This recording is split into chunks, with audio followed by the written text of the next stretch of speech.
સોમનાથ મહાદેવના સાનિધ્યમાં કલા અને ભક્તિના અનોખા સંગમ સમા વંદે સોમનાથ ઉત્સવનો સોમવારે ભવ્ય પ્રારંભ કરવામાં આવ્યો હતો।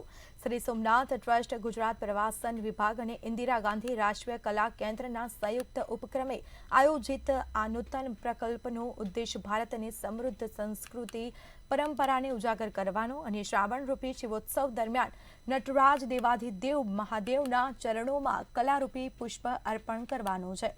વંદે સોમનાથ કલા મહોત્સવના પ્રથમ ચરણમાં શ્રી સોમનાથ મંદિર ચોપાટી ગ્રાઉન્ડ ખાતે ખ્યાતનામ કલાકારો દ્વારા ભરતનાટ્યમ, કથક અને ઓડિસી નૃત્યોની દિવ્ય પ્રસ્તુતિ કરવામાં આવી હતી। 14 જુલાઈથી 18 ઓગસ્ટ સુધી દરેક સોમવારે રાષ્ટ્રભરના ઉચ્ચ સ્તરીય કલાકારો સોમનાથ મહાદેવના સાનિધ્યમાં પોતાની કલા દ્વારા મહાદેવને પ્રસન્ન કરવા અનોખી આરાધના કરશે। સતત 6 સોમવાર સુધી શ્રાવણ માસ દરમિયાન વંદે સોમનાથ કાર્યક્રમનું આયોજન કરવામાં આવ્યું છે।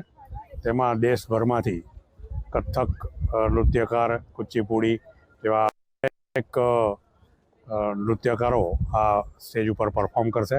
ભગવાન સોમનાથને એમના નૃત્ય દ્વારા એમને સોમનાથજીની આરાધના કરશે। देश से जो मिड करियर आर्टिस्ट है, जो सीनियर आर्टिस्ट है, वो अपने आर्ट के ज़रिए एक आराधना, एक वंदना करने ये पूरे श्रावण के टाइम पे वो आ रहे हैं सोमनाथ पे। तो आप भी आइए, हमसे जुड़िए।